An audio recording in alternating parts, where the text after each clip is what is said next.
कहानी प्राचीन काल में अयोध्या के राजा हरिश्चंद्र को उनकी सत्यनिष्ठा और धर्मपरायणता के लिए जाना जाता था।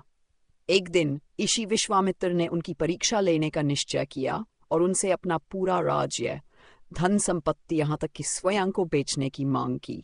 सत्य के प्रति उनकी अटूट निष्ठा के कारण हरिश्चंद्र ने अपना सब कुछ त्याग दिया और एक श्मशान में दास के रूप में काम करने लगे। उनकी पत्नी तारा और पुत्र रोहिताश्व भी दासता का जीवन जीने लगे। एक दिन उनका पुत्र सर्पदंश से मर गया। पत्नी अंतिम संस्कार के लिए श्मशान पहुंची, लेकिन शुल्क देने के लिए उनके पास कुछ नहीं था। राजा हरिश्चंद्र ने अपने कर्तव्य का पालन करते हुए शुल्क मांगा। इस कठिन परीक्षा में भी उन्होंने धर्म और सत्य का पालन किया। अंततः देवताओं ने उनकी निष्ठा देखी और उन्हें उनका राज्य, परिवार और सम्मान लौटा दिया। सीख: अच्छे लोगों के साथ कठिनाइयां आती हैं, लेकिन सत्य और धर्म के मार्ग पर चलने से अंततः विजय प्राप्त होती है। कहानी 3: भगवान श्री राम का वनवास। भगवान श्री राम मर्यादा पुरुषोत्तम माने जाते हैं। वे अयोध्या के राजकुमार थे और अपने गुणों, न्यायप्रियता और सत्यनिष्ठा के लिए प्रसिद्ध थे।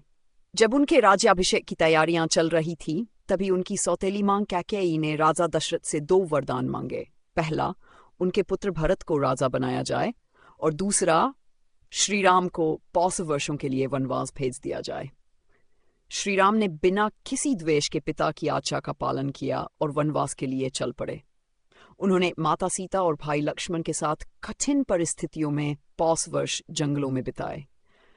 इस दौरान उन्हें रावण के अपहरण, अनेक संघर्षों और कठिनाइयों का सामना करना पड़ा, लेकिन उन्होंने हमेशा धर्म का पालन किया। अंततः वे लंका विजय कर माता सीता को वापस लाए और अयोध्या लौटकर रामराज्य की स्थापना की। सीख: अच्छे लोगों के साथ बुरा इसलिए होता है ताकि वे अपने धैर्य, संयम और आदर्शों से समाज को सही राह दिखा सकें। कठिनाइयों के बावजूद सच्चाई और धर्म की हमेशा जीत होती है। कहानी 4: पांडवों का वनवास। महाभारत के पांडवों को उनकी अच्छाई, धर्मपरायणता और सत्य प्रियता के बावजूद अनेक कठिनाइयों का सामना करना पड़ा। दुर्योधन और शकुनी ने छल से जुए के खेल में युधिष्ठिर को हरा दिया, जिसे पांडवों को अपना राज्य खोना पड़ा और उन्हें 63 वर्षों के वनवास और 1 वर्ष के अज्ञातवास में रहना पड़ा। वनवास के दौरान उन्होंने अनेक कठिनाइयों का सामना किया। जंगल में जीवन यापन, राक्षसों के आक्रमण, भटकाव, भूख और कष्ट। लेकिन इन सभी परिस्थितियों में उन्होंने धैर्य और धर्म का पालन किया। अंततः धर्म की जीत हुई और महाभारत के युद्ध में उन्होंने अधर्म पर विजय पाई। सीख: जीवन में कठिनाइयां अच्छाई की परीक्षा लेने के लिए आती हैं, लेकिन धैर्य और सच्चाई के साथ उनका सामना करने से अंततः सफलता मिलती है। संत हरिदास बहुत ही विनम्र और भक्तिभाव से भरे व्यक्ति थे।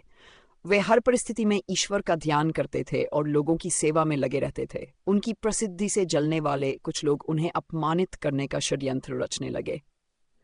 एक दिन गांव के कुछ शरारती लोग एक स्त्री को उनके पास भेजते हैं, जो झूठा आरोप लगाती है कि संत हरिदास ने उसका सम्मान नष्ट किया है। गांव के लोग क्रोधित होकर उन्हें अपमानित करते हैं, लेकिन संत हरिदास शांत रहते हैं और बिना किसी प्रतिरोध के सब कुछ सहते हैं। कुछ समय बाद वही स्त्री अपनी गलती स्वीकार करती है और बताती है कि उसे ऐसा करने के लिए मजबूर किया गया था।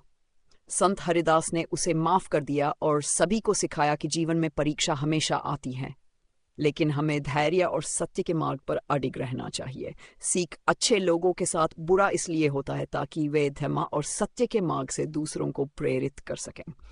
कहानी 6: ईश्वरचंद्र विद्यासागर की दयालुता।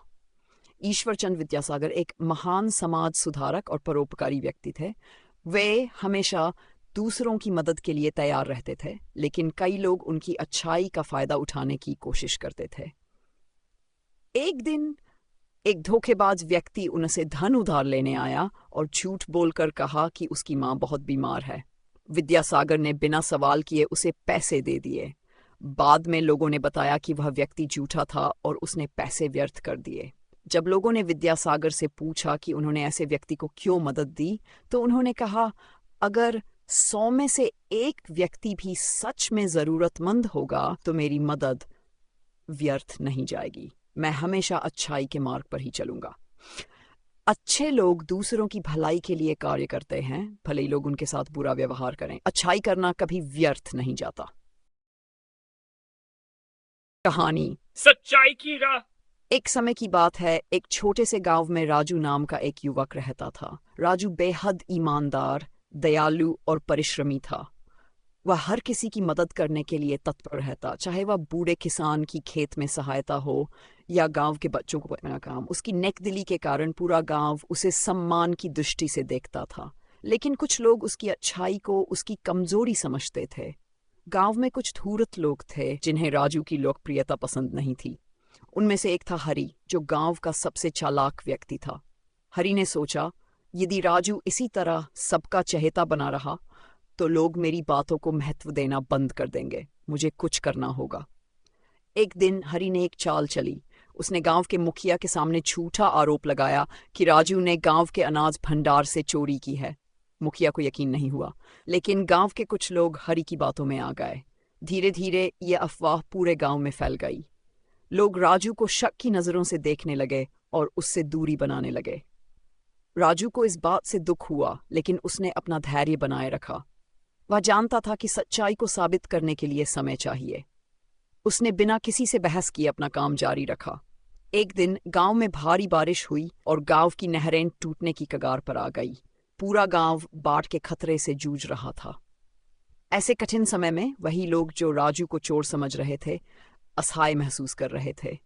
तब राजू ने अपने कुछ दोस्तों के साथ मिलकर नहरों की मरम्मत का बीड़ा उठाया। दिन रात मेहनत करके उन्होंने बाढ़ से गांव को बचा लिया। जब लोगों ने देखा कि राजू ने बिना किसी स्वार्थ के उनकी रक्षा की, तो उन्हें अपनी गलती का एहसास हुआ। इसी बीच एक दिन हरी की सच्चाई भी सबके सामने आ गई। उसने नशे की हालत में कबूल किया कि उसने राजू पर झूठा आरोप लगाया था। गांव के लोगों को अपनी गलती पर बहुत पछतावा हुआ और वे राजू के पास माफी मांगने गए। राजू ने किसी से कोई शिकायत नहीं की। उसने सबको माफ कर दिया और कहा, अगर इंसान अच्छाई के रास्ते पर चलता रहे तो बुराई ज्यादा दिनों तक टिक नहीं सकती। कठिनाइयां आती हैं, लेकिन सच्चाई और मेहनत के दम पर सब कुछ ठीक हो जाता है। गांव के लोगों ने राजू से बहुत कुछ सीखा और उसकी सच्चाई और धैर्य को सराहा। धीरे धीरे गांव में प्रेम और एकता फिर से लौट आई। अच्छे लोगों के साथ बुरा इसलिए होता है ताकि खुद को मजबूत बना सकें और समाज को सच्चाई और धैर्य का मूल्य समझा सकें। अच्छाई की राह मुश्किल हो सकती है, लेकिन अंत में सच्चाई की जीत होती है।